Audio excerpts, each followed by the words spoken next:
Maybe you don't know. This time to build. This time to build. This time to build. This time to build. This time to build. This time power. This time to build power. This time to build power. This time to build power.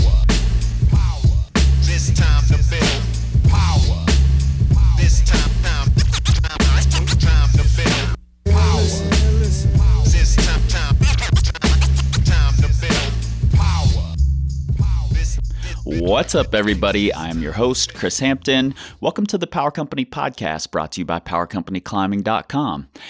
If you happen to be listening to this in the day or so after it is released, these are the last days to get Christmas orders in.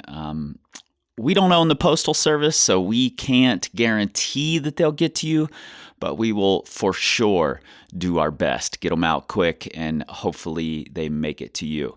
Quick note that you might be interested in. We got so many requests to release our Sharpen Your Sword zine as a standalone item that we went ahead and did that. They are $5. All profits are donated to various 501c3s around the climbing industry that are helping out climbing communities. So get in on that. It's got art from Nick Stiegel and words from myself, Nate, Devin Dabney, Will Anglin, Laura Saberin, Brianna Blanchard, Ravioli Biceps, Marina Inouye, and Carrie Scott, all around the Sharpen Your Sword theme. All I did was give everyone the prompt, sharpen your sword. That's it. They came in with their own pieces based on that idea. So check that out so that we can donate more money to climbing communities. As always, there's a link right there in your show notes and your pocket supercomputers. One more quick note before we get into this. Breaking Beta, the Science of Climbing podcast, is out into the world. Episode 1 dropped last week. Episode 2 is coming this week. The first season is 10 episodes long, and honestly, I think that Paul and I got better throughout the season. It got really fun by the end of it. This first season is focused on the research that can be applied to climbing that we most often hear cited by climbers, and of course often misinterpreted. So Paul and I are diving into that research. We've got some great ideas for season 2. We'd love to hear yours as well. So go listen to that. Link right there in your show notes, and let us know what you think. Also, before we get started, I want to say a big thanks to Mark Calhoun from Red Butte Yeti Ranch here in Lander, Wyoming, for letting me use his spot to record this episode. I did not have my usual gear, and Mark came to the rescue, as he often does for this community. So thanks, Mark. And if you're one of those folks who is listening to this on some hi-fi stereo system and you pay close attention to the sound, that's why this one sounds a little bit different. All right, today's guest is a dynamic woman from Boulder, Colorado by the name of Veronica Baker. She's the executive director of the Climbing Initiative, a relatively new organization that honestly, going into this interview, I didn't know a whole lot about. I knew from talking to some friends that they had a mission they were very dedicated to and passionate about, and I wanted to understand what that was. So that's what most of this conversation is, me digging in and trying to understand what it is exactly that they're doing. We talk a bit in here about their best practices, and these are essentially documents from over 100 contributors from 19 different countries on how to build a sustainable climbing community, all of the different components that go into that. They have just recently started rolling those out. The full release will be summer 2022. And to be perfectly honest, getting to read some of these chapters has helped me understand their mission even better. I wasn't thinking on a large enough scale. Imagining and compiling these best practices is a massive undertaking. And I think it takes someone just like Veronica to spearhead that. So before I say too much, she's going to explain it far better than I can. Let's get into it. Maybe don't know. We're handing the pen to people from Kenya, Peru, Mexico, and they're writing them themselves. It'll be a living document. We're working, I guess, not with a pen, but with a pencil there. This time power. This time to build power. This time to build power. This time Much easier to read roots there than it is here. It was a big adjustment, but I could always just go, okay, the finish line isn't far away. It's not like I have 90 more feet to go. That's true. So I'm just going to commit and try it. Yeah. Yeah, this is a good place for that, for sure. Tell me a little bit about how the climbing initiative, kind of how the idea began and how it started, because I feel like climbing is this still fairly young sport lifestyle thing that people are engaging with. And it feels a little to me like what we were just talking about, like this, launching off into this unknown thing. There wasn't really a model for you when the climbing initiative was beginning, right? That's true. Yeah. We've looked at other sports and the way that they've developed, and there are some sports that have definitely nonprofits dedicated, of course, to the environmental impact, sometimes to the community engagement side of things, but kind of, and then economic development with tourism, but bringing it all together in one package, I think has been sort of uncharted territory for us in some ways. The idea for creating it really came from the joining of myself and my co-founders. It was the confluence of sort of 4 different ideas coming together. Mine... Was it like campfire talk? Was it... No, each of us independently had this thought before meeting each other, and it happened really organically and synergistically. For me, it was on a flight home from climbing in Cuba and experiencing how profound of an impact climbing tourism has in the town of Vinales. And I come from a policy international development background, and so seeing that happen in such an organic way without some sort of like government policy or kind of structured plan for that economic development to happen, just seeing it naturally evolve from climbers going there, and how much the town embraces that and welcomes that and themes their restaurants around it and creates this whole ecosystem around it. That fascinated me. And I immediately started Googling as soon as the plane landed and was looking for some sort of organization or research that was looking at that impact on a global scale, and found that it didn't exist. And I was 5 months out at that point from starting a graduate degree. And perfect timing. Yeah, realized that if that graduate program would let me, I wanted to dedicate my grad degree to studying the growth of climbing around the world. And luckily, I was going somewhere that had an open mind enough to recognize that as real research. That's really cool. I hadn't thought of it until just this moment, but kind of learning to climb in the Red River Gorge, where Miguel's is a fixture. Miguel was not a climber. He just was catering to the climbers, and he's become this icon of the climbing community, just in a synergistic way with the climbers who are there. And we see that happen a lot in, little small scales, little bits. There are businesses here in town in Lander that cater to climbers, and then there are other businesses who haven't realized that yet. So having a group who is interested in helping the local economy figure out how to work better with climbers is kind of huge. Precisely, because I think we're a pretty intimidating group. We have such an in culture. We have all these traditions, and we're kind of weirdos. And so for those on the outside of it who may live in a climbing area and be excited about this tourism starting to happen, I imagine it could be a little bit tricky to figure out exactly what climbers want unless we all get together and communicate a little bit better. That's one of my big goals, is helping non-climbers benefit from the growth of this sport. Had the other founders that you were talking to, who all had kind of the same ideas, were they coming at it from the same direction, or did they get their idea from a different area of impact in some way? Yeah, it's fascinating. They all had their own unique flavor that we then mixed together in this cool recipe for what the climbing initiative became. So the first to join on became our director of research, Ludovine.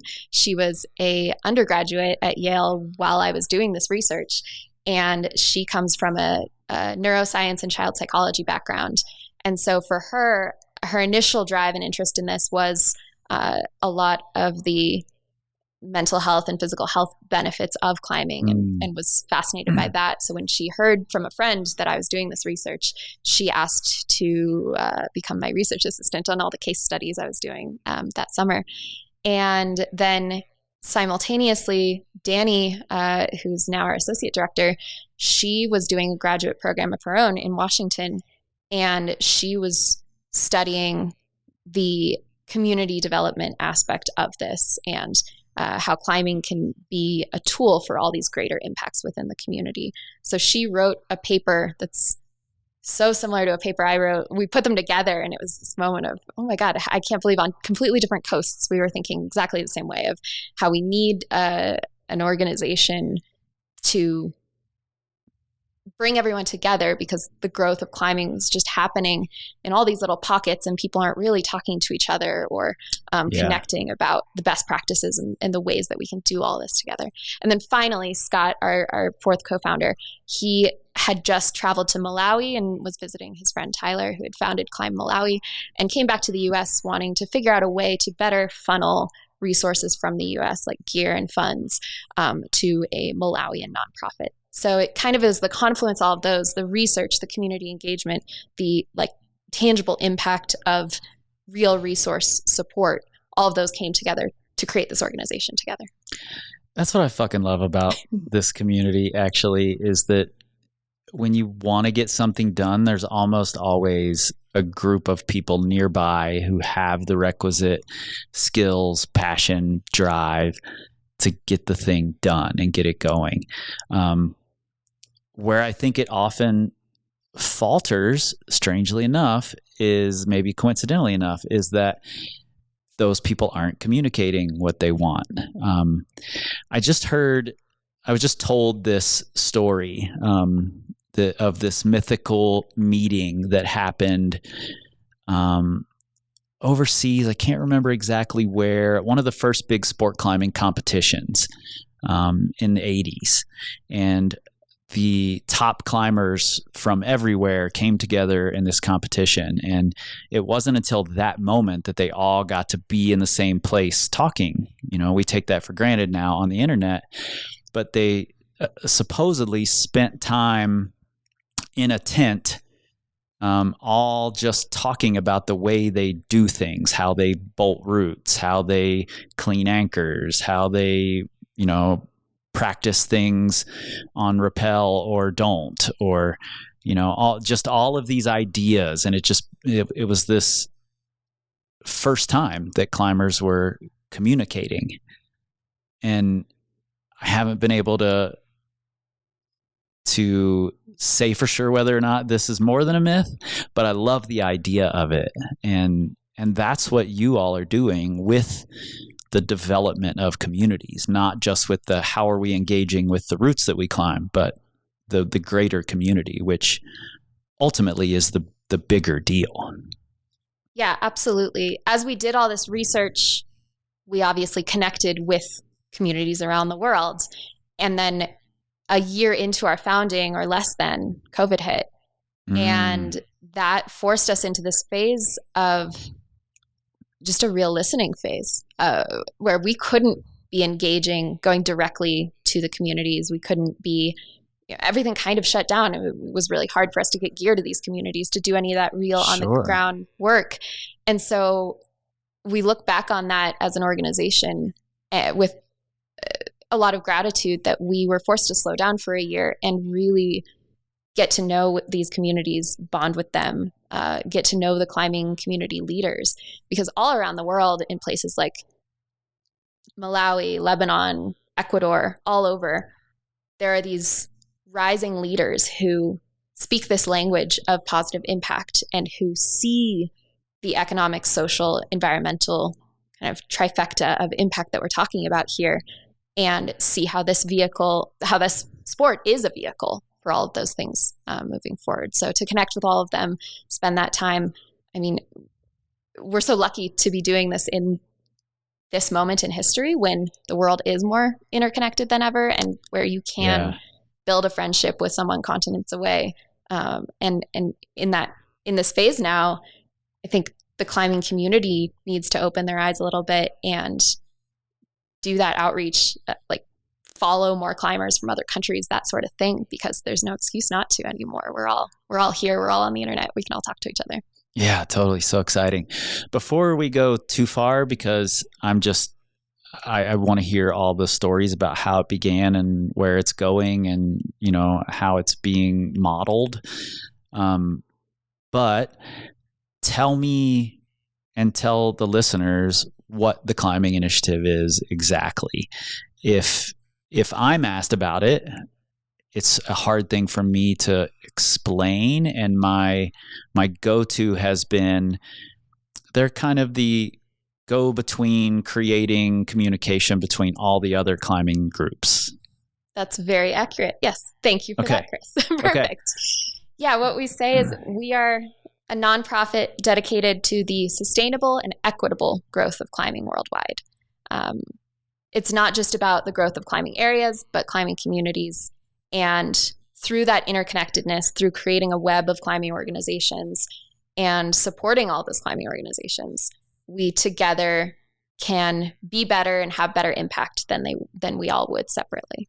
And you're working with big organizations as well as kind of local grassroots organizations, or what does that look like? Absolutely. The people we work with most, I'd say, on a daily basis are these local climbing organizations in emerging climbing contexts, where in a lot of these areas, perhaps some adventurous tourists have come before and vaulted some routes, but the locals, you and I understand how infectious and exciting this sport is. Yeah.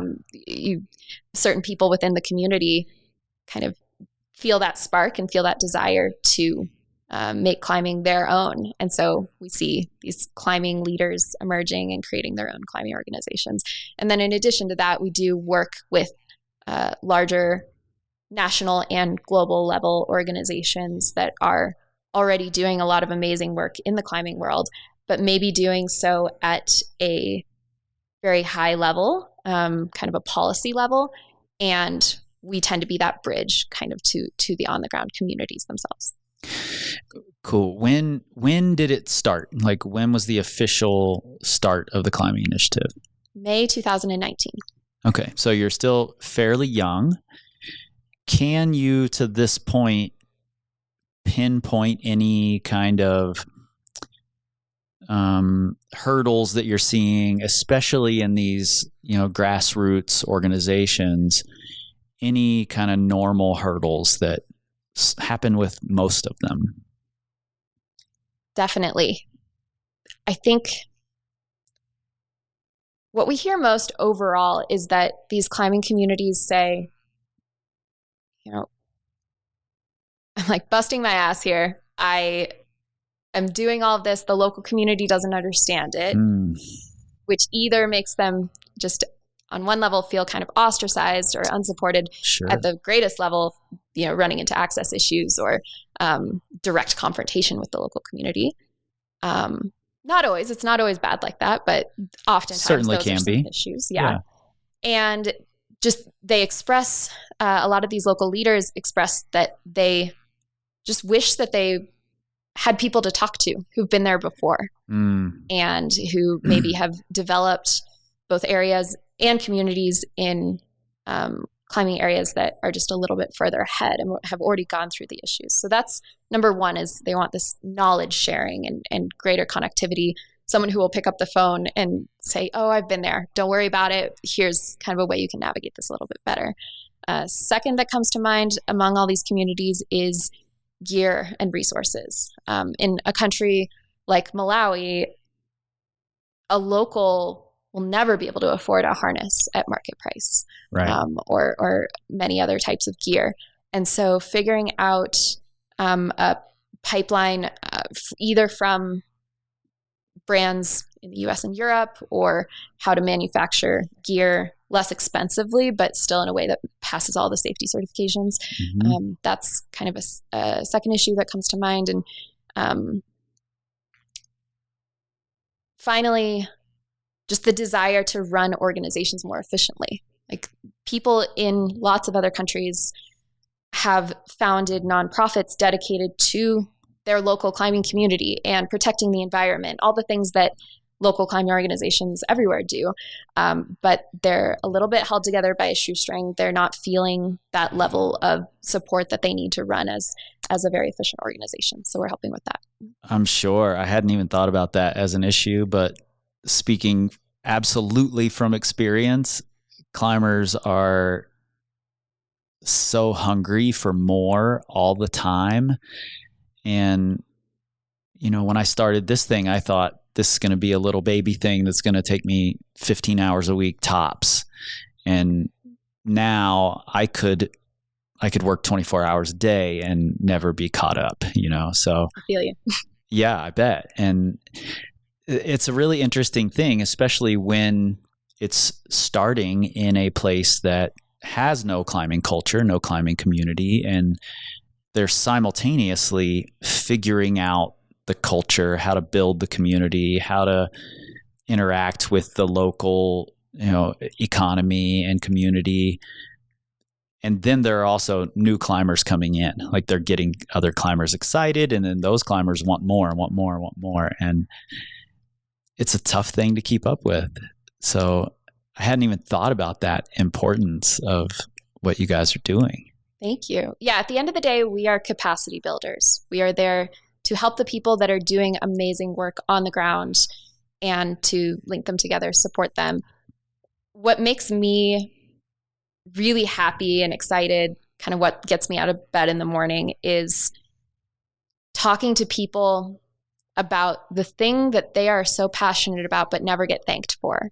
My previous career, long story, but I had this other career in Middle East policy, and I was doing research in places like Tunisia and Egypt and Jordan. And my job was for a good chunk of it, I was interviewing civil society activists post-Arab Spring, people who had overthrown their government and were building a new society. And so in that time, what was most profound to me was at the end of those interviews, those research interviews, a lot of the feedback I would get was people kind of with tears in their eyes saying, thank you. No one's ever asked me about this. I dedicate all my waking hours toward building my new society. And I've never had someone, especially someone from outside of the country, sit down with me and ask me about the details of it and what's been hard and what I've succeeded in, and just feel recognized for that kind of behind the scenes work. And so even though now my career is in the world of climbing, it feels like very much the same thing. We're just building a climbing society. And there are so many people behind the scenes doing really, really hard work, giving their own time and resources, money to this thing that we all love. And I want to be able to give them a platform to be recognized and to just be able to do it the way that they want to be able to do it. Yeah. And it occurs to me that they're not only doing work in a lot of these places behind the scenes, they're building the scene to begin with. It doesn't even exist until they're there to build it brick by brick. Yeah, what's most exciting to me about that is that we have the opportunity to help them get off on the right foot and start great from square one. Yeah. Because as we know, in the US or Europe or a lot of these other areas, we have access issues. We have lots of environmental degradation, and those things can be it didn't have to be that way. It makes sense why it was that way, because the sport grew so on its own, like without someone looking over it saying this is how it should be done, because no one had the experience. Everyone was figuring it out as they went, but we don't have that excuse anymore. We've seen thousands of climbing areas grow, and we know what works really well and what doesn't. And everything's contextual. Every climbing area is different. Every climbing community is different, but there's enough similar that it excites me so much to work with local leaders and get them off on a good foot. Yeah, I like that you just said that all the communities are different and the areas are different. I was talking with Scott and Tyler this morning, and I, by nature, am a skeptic and a button pusher. And, I like to get people riled up to see the reactions and to understand what's going on deeper than just these like surface level monologues they've prepared, and I think the idea of any sort of overseer is the wrong word, but any sort of group that's, overseeing how things go, we start to get the idea of rules in our head. And a lot of climbers just don't like rules, So when I was talking to Tyler and Scott today, I'm like, well, I think there's going to be some roadblocks here. I think you're going to have trouble with this. And Tyler's just like, look, all we want to do is empower these individual communities to figure it out for themselves. And I think that's brilliant. It's not saying, here's how you have to do it because it was done this way over here in this other country and we know best.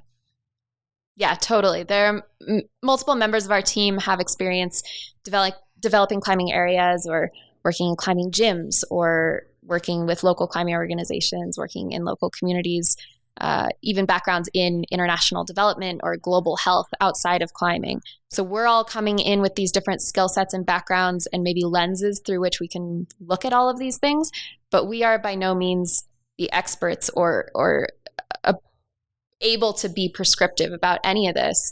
We are just providing platform for people in local communities to share their voice about what they see going on.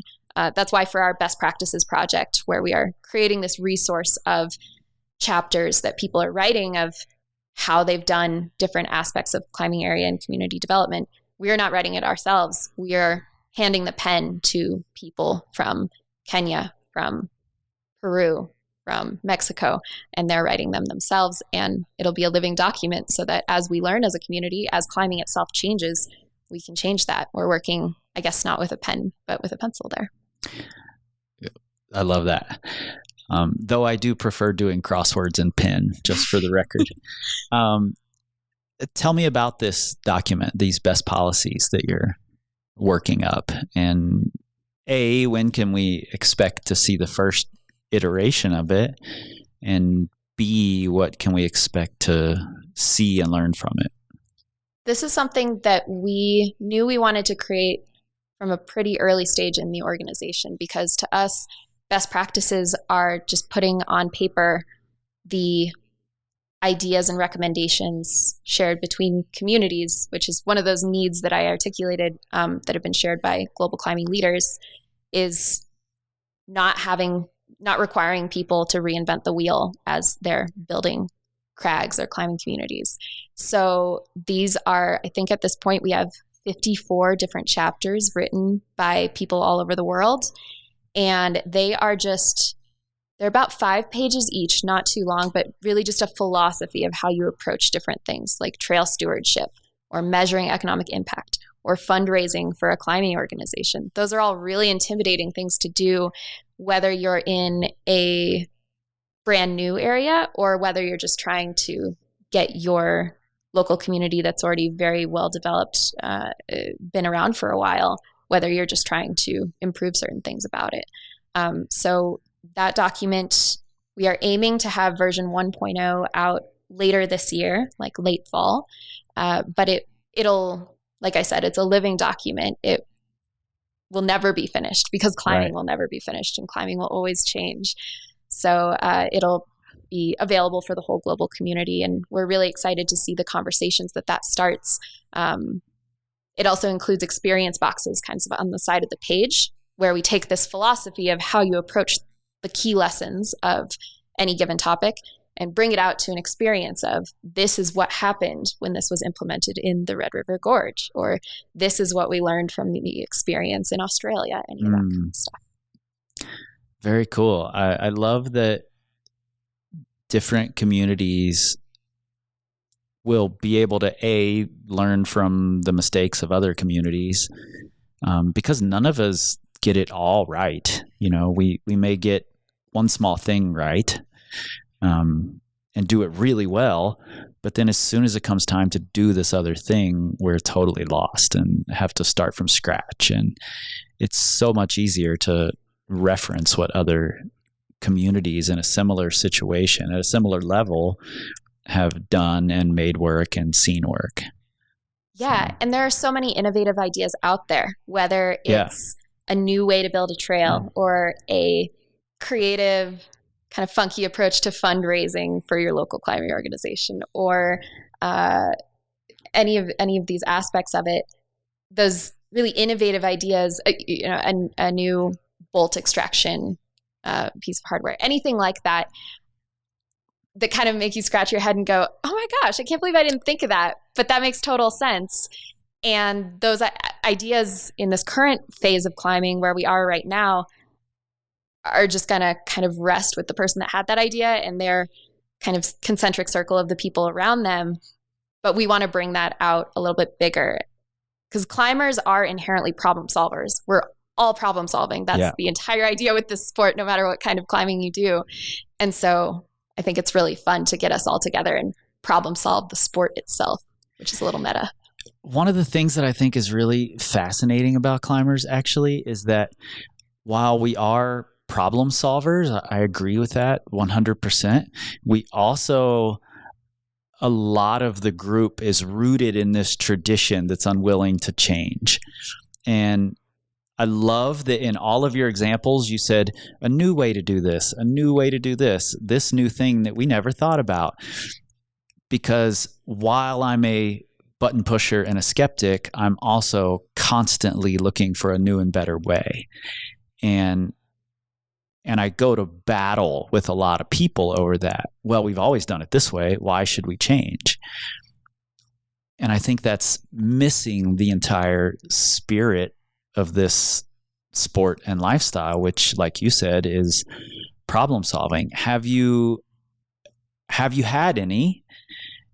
And since I suspect you will, how do you plan on dealing with the pushback from the traditional camp?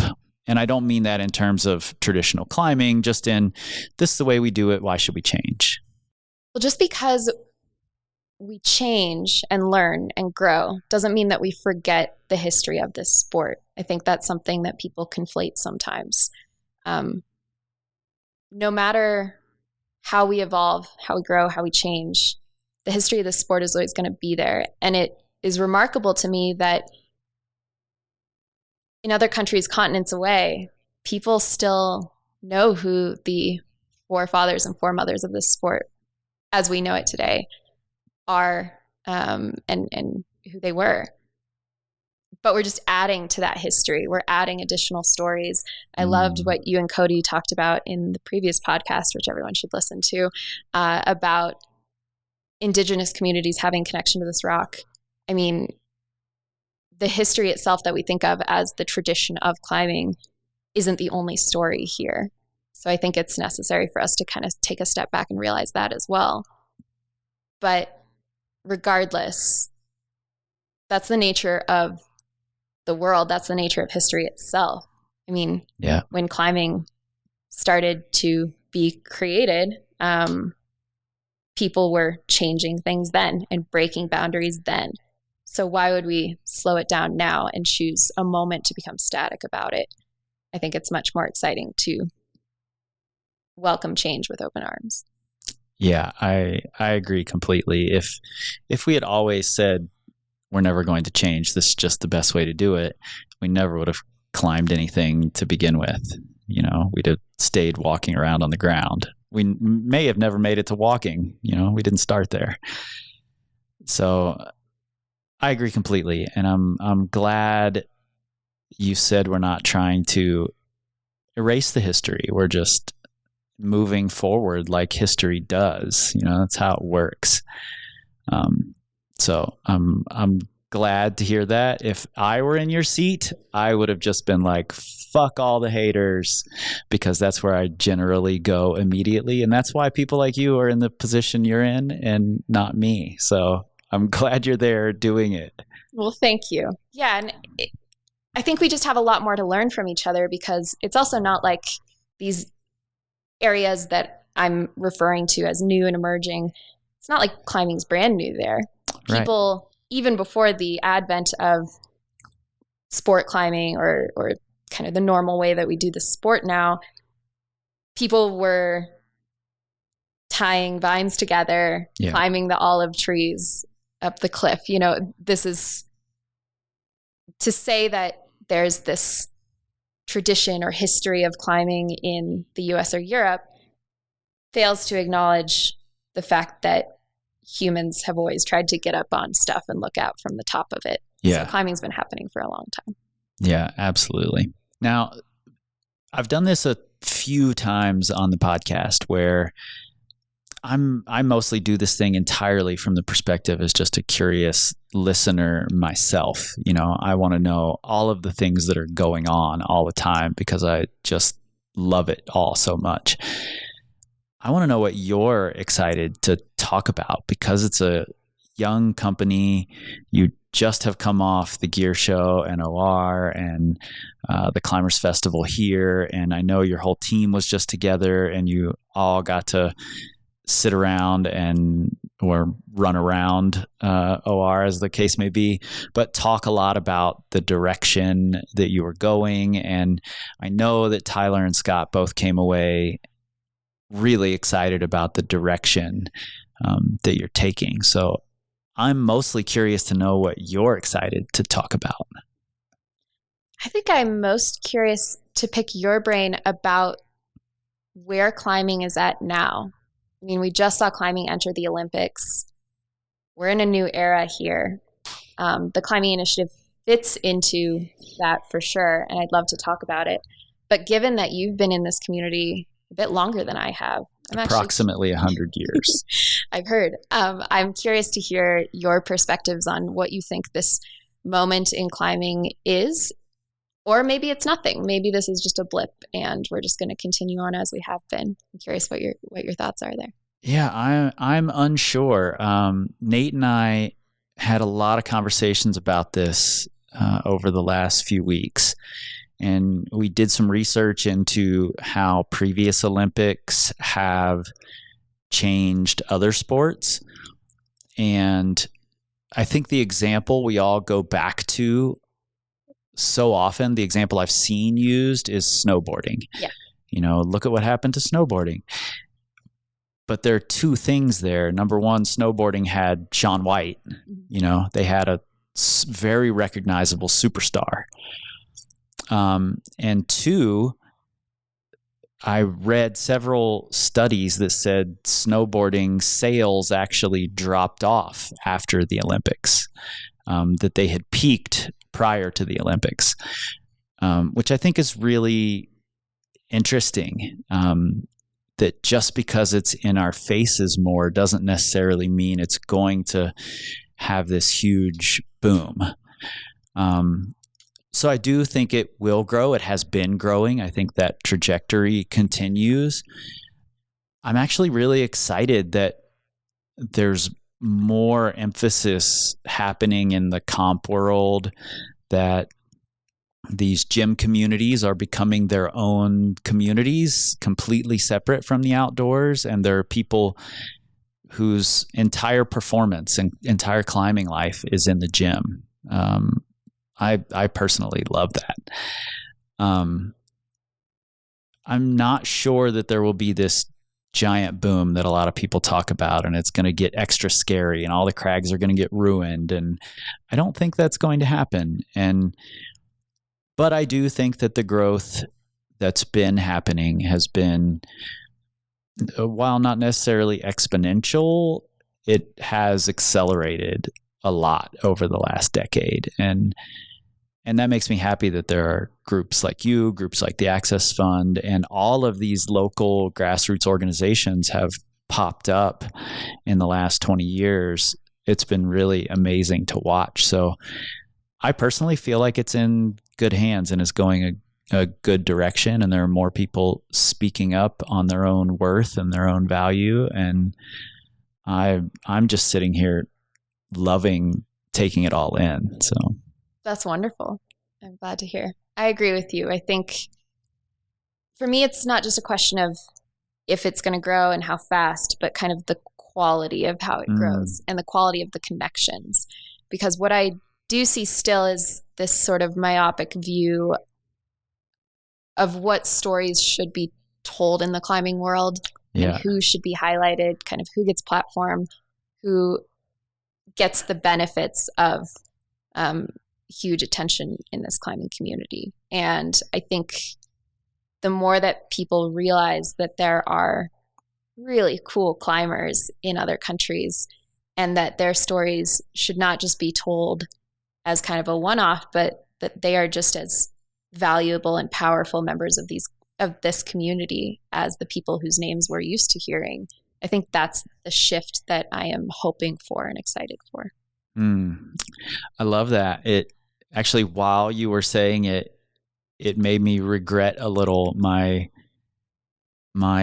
sticking to my guns of only doing these interviews in person. Because one of my favorite things about this podcast was all of the interviews I got to do when I was in Australia,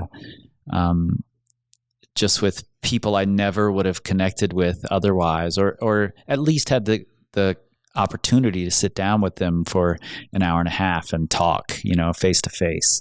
I love being able to do that. And you should start a podcast talking with all of these people in all these other countries, amongst all the other things you're doing. Thank you. We've definitely thought about it. We come away from our advising meetings with a lot of these climbing communities. There are just a handful of communities that we meet with monthly to help develop a roadmap to their success, what they want to do. And we help in the way that we can, help them get there. We walk away from those saying, man, we should have recorded. There's so many cool quotes that come out of that, and just such cool perspectives, things that we don't hear in the rest of the climbing world that I think everyone should be hearing. So yeah, there are absolutely fantastic leaders out there that need to be highlighted more. So yeah, either you need to start traveling more, doing a lot of interviews on some other continents, or start breaking your rules, or we need a global climbing podcast. Yeah. I think all the people listening right now are hearing the beginning of what's going to be me hounding you to record this stuff, and I would absolutely help put it out there. Thank you. I think it's really valuable to hear those other perspectives, and to hear that this isn't just the US and Europe. It's that these aren't the only places climbing is happening, and hearing the way that other people are engaging with it and learning from it and building it in their own way is so valuable. Yeah, whether it's hearing a Kenyan athlete talk about what it means to him to pioneer climbing in his own country, a country where climbing and mountaineering have been completely tied to white colonialism. Yeah. Or women in India talking about how they have dealt with sexual harassment and a lack of equity in their society for their entire lives, and going climbing in these groups of women, going bouldering is like their one escape in the place that they've built an incredible community.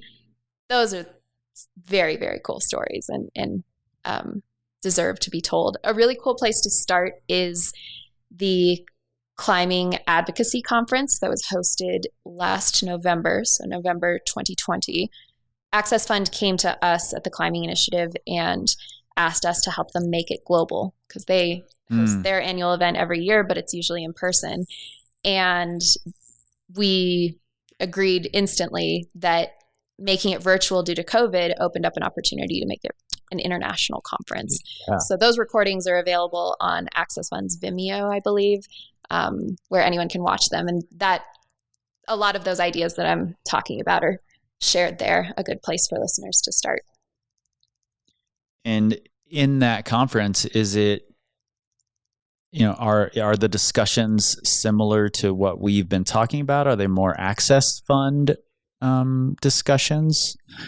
No, Access Fund had a really open mind about what that could be, recognizing that access isn't just, can you get through the gate to the cliff, but rather, how do you even get to climbing in the first place? How do you preserve it for future generations? All of those things. So there were really cool panels on everything from increasing inclusivity in climbing communities to rebolting to fundraising to kind of all these best practices, things that we've been talking about. There's all kinds of topics in there. That's fantastic. I had no idea.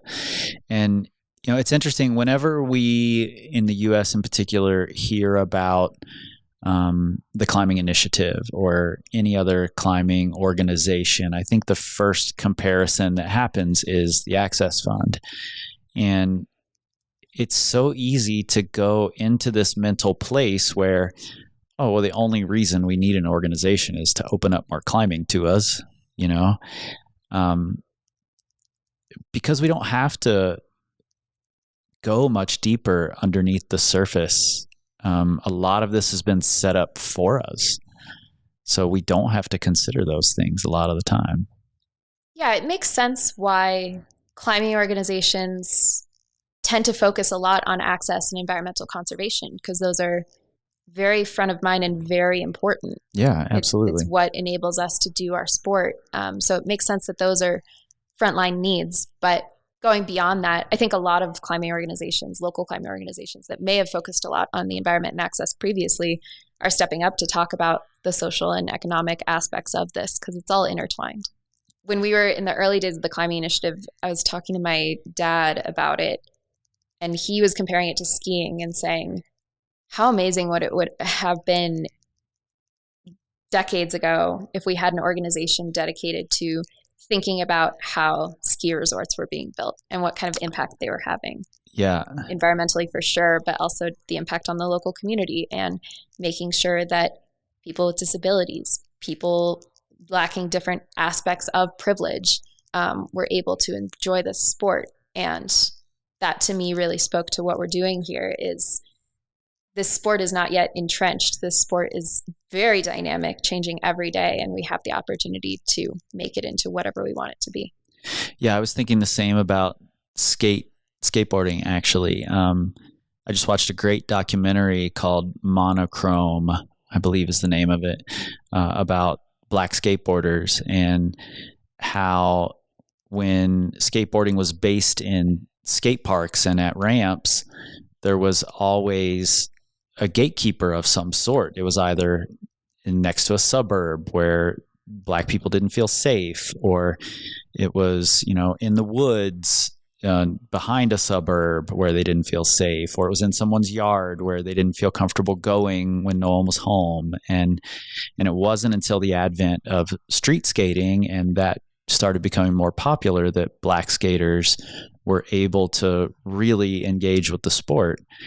And it occurred to me while we were talking earlier how great it would have been had there been someone saying, oh, maybe we don't build this skate park right next to the suburb. Maybe we put it over here where it's a more neutral location. And, maybe instead of just hiring a random construction company to build this skate park that ends up not very useful for skaters, there's an organization that people can talk to. And, we've seen skiing, we've seen skateboarding grow and explode into these big influential things.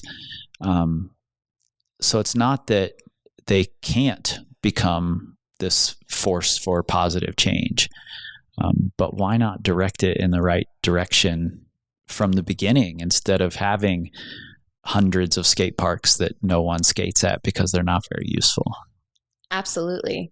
What came to mind for me as you were talking there was the work of one of our partner organizations, the Andean Access Fund in Ecuador, because they are going into rural areas of Ecuador and partnering with indigenous communities to develop climbing areas.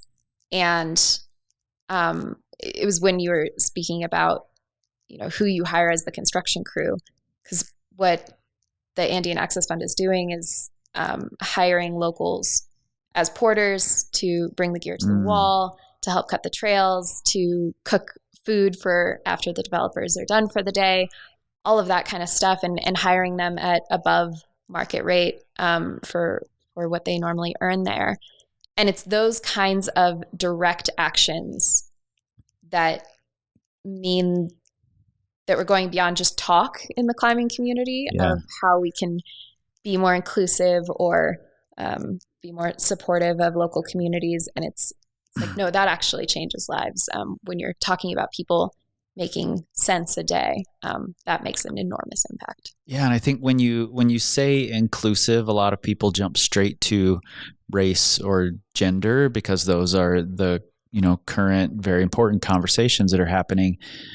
But in that situation, you're also including the entire community in this sport that other people are engaging in. So even if these porters or these cooks or the trail builders aren't going climbing, there's still this sense of pride in this thing that the whole community has created, instead of, oh, these people just came in and are doing this thing on our land that we don't really know what's going on, so we don't trust it.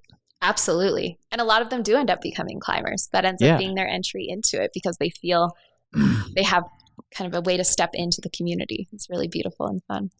Yeah, I think, I'm sure you've seen the Joes Valley Real Rock piece, and I think that's a really great example of how that can go in these rural communities in the U.S. in particular, where the little store that doesn't really know what it should carry for climbers, and they have to be able to communicate with the community who the rest of the town feels like are outsiders coming in, and as soon as those communication lines are opened, it becomes a much better thing, and the community embraces the community that came in.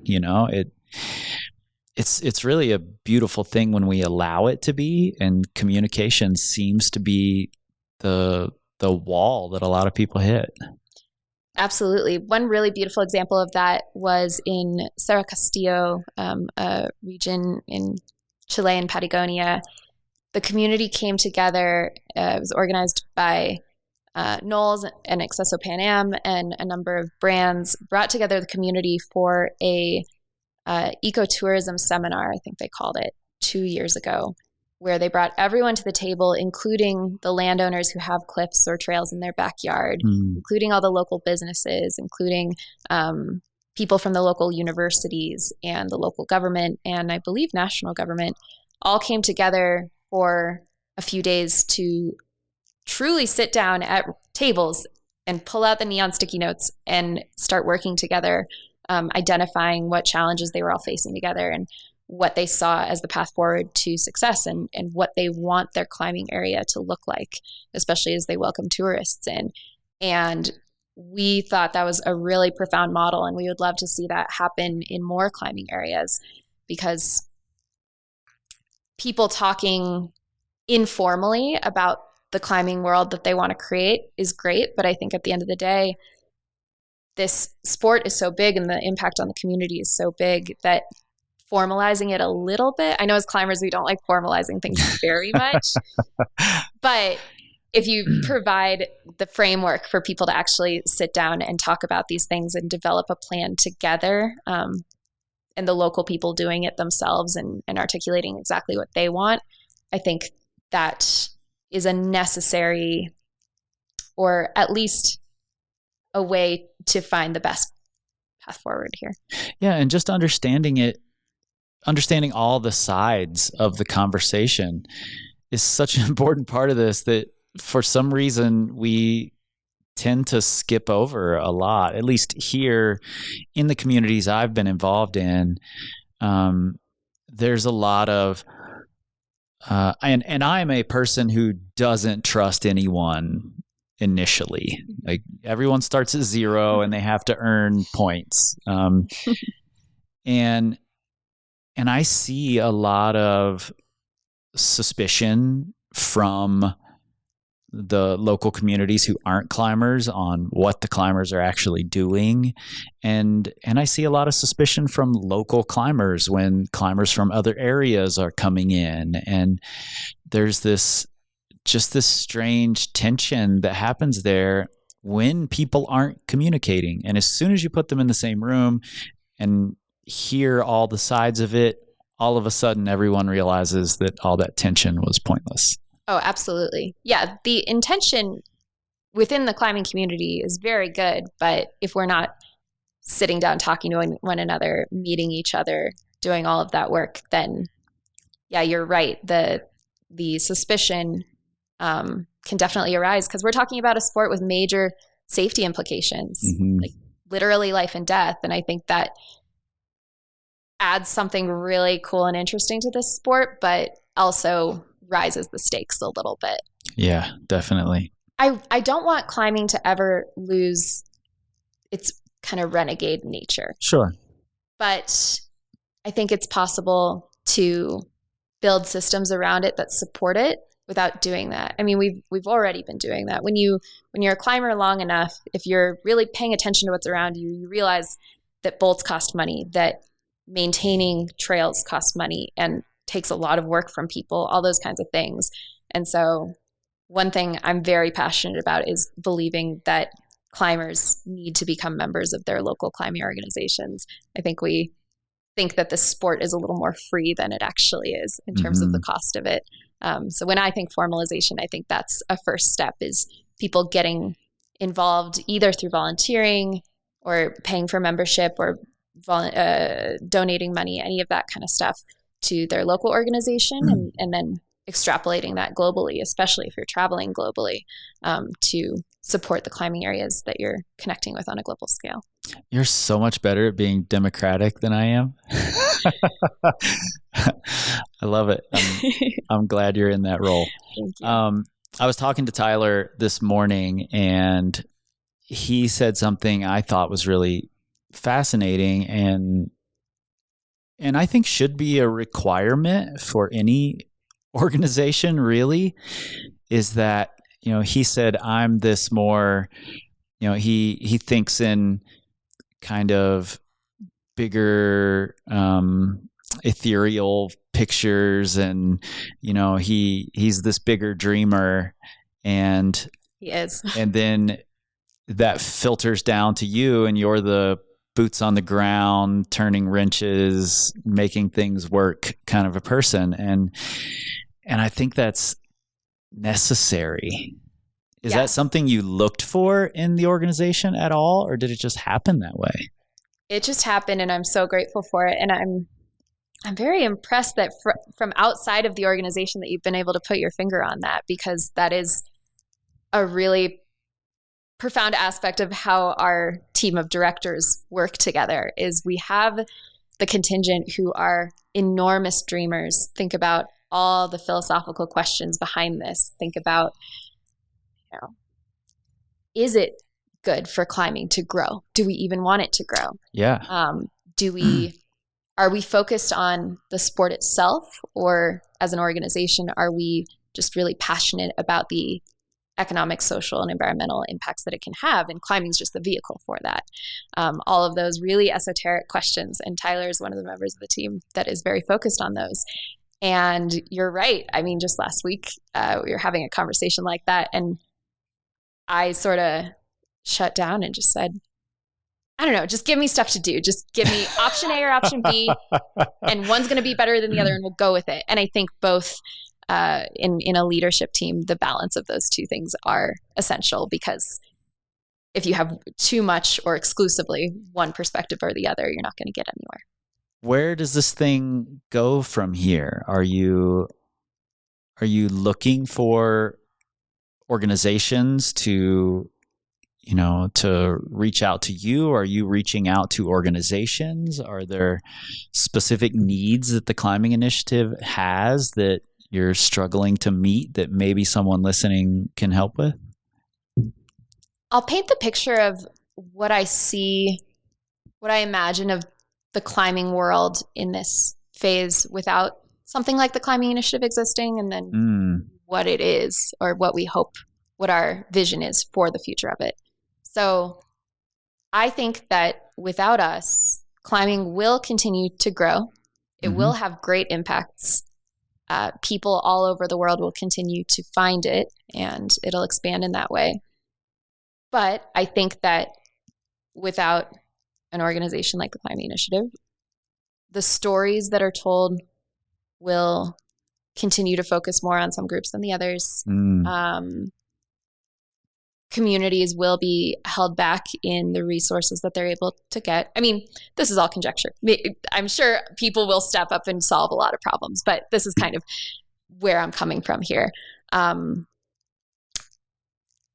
could be access issues. There could be a lot of great growth and energy and enthusiasm for growing this sport in certain areas, but inevitably some will collapse. Most nonprofits have a lot of trouble sustaining. Yeah. Especially if you're operating in a place like Monterrey, Mexico, with very little resources. Sure. And so my goal and my vision and that of my team is that on the opposite end of the spectrum, if we not only exist, but if we are able to thrive as an organization, that we will be this organization that can hold the hand of many organizations around the world, that kind of knows what's going on everywhere, who is putting out fires where, who's doing amazing on the ground work that deserves greater support in the community.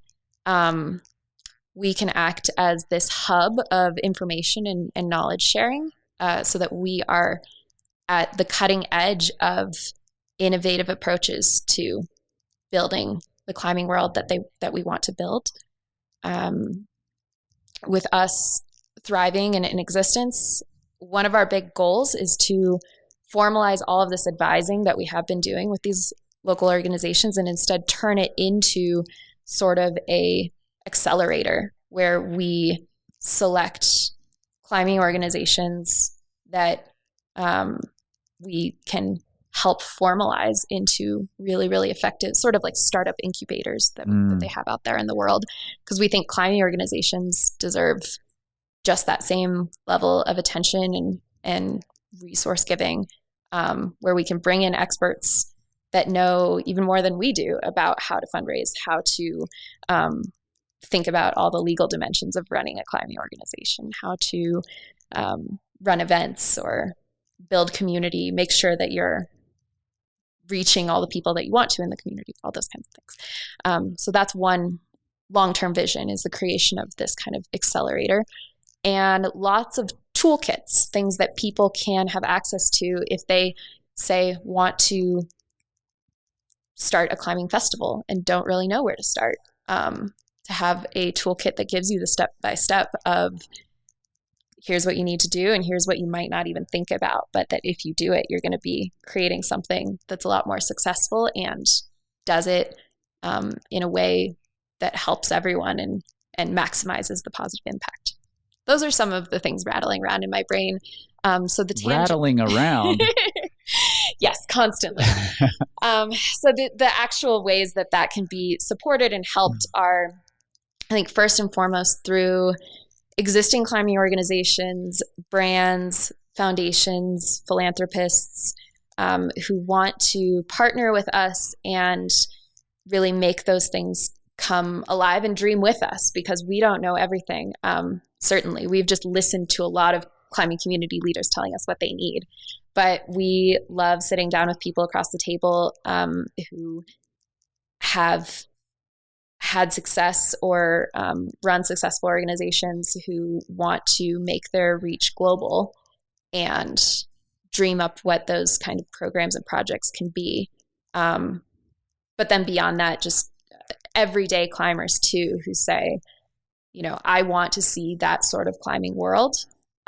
We would love to have their support as well by following us, by increasing our reach, resharing our content, donating. Any of those kinds of things are kind of the nuts and bolts of how our reach and abilities as an organization can expand.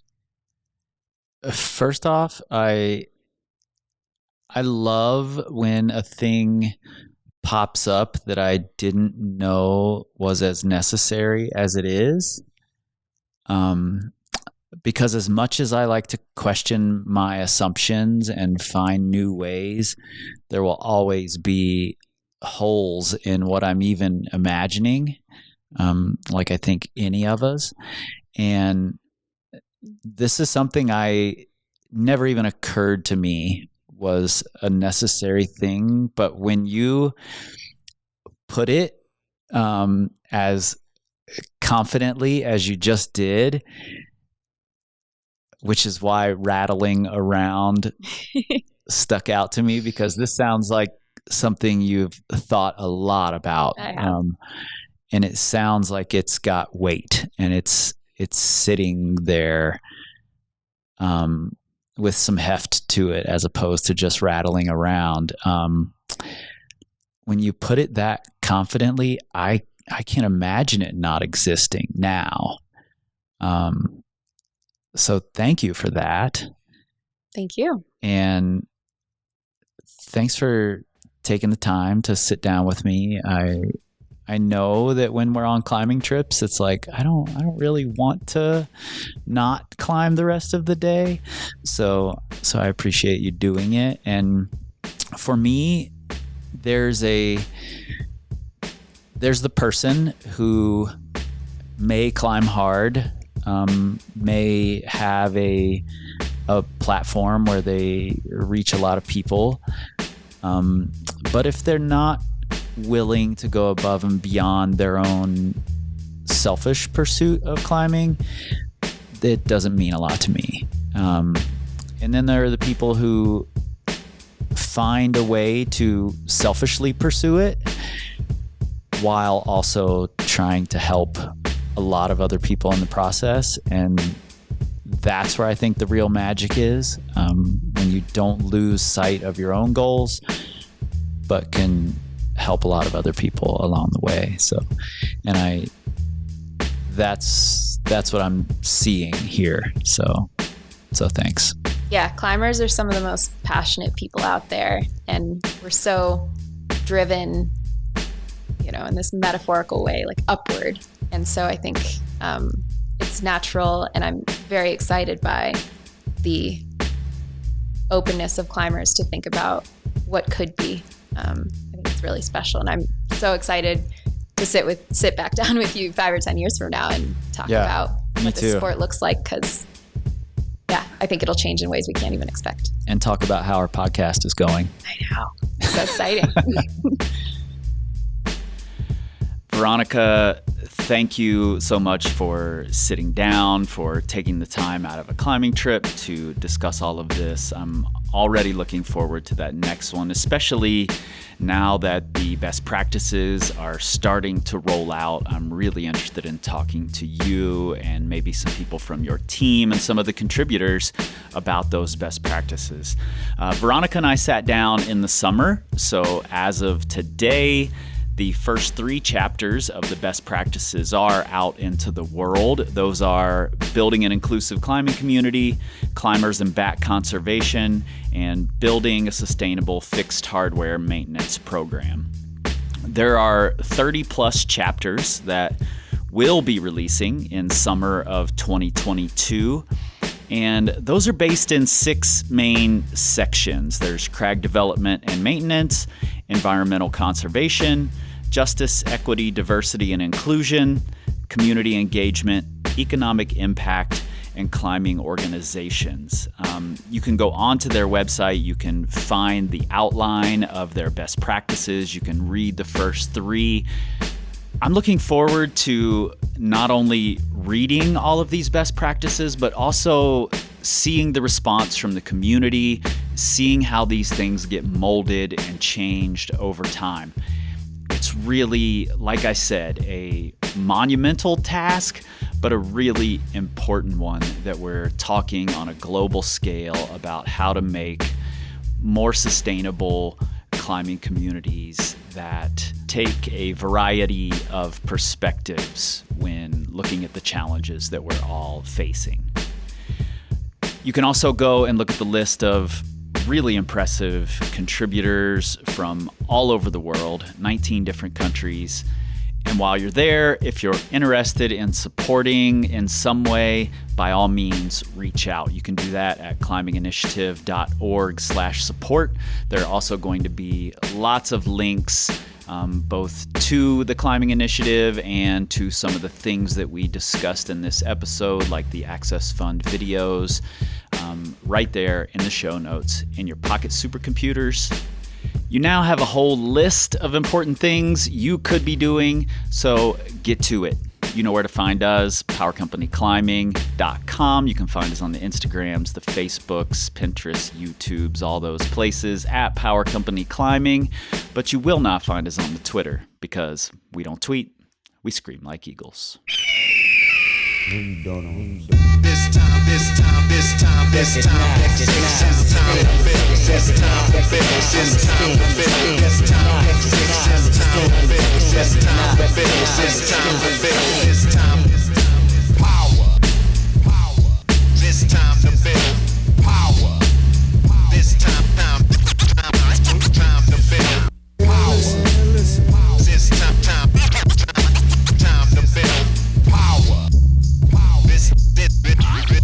This time to build power. This time to build power. This time to build power. This time to build power. This time to build. This time to build. This time to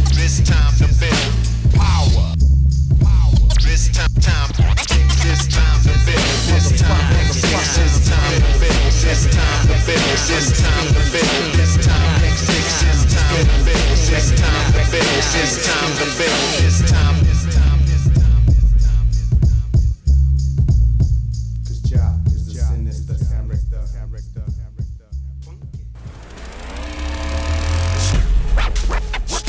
character.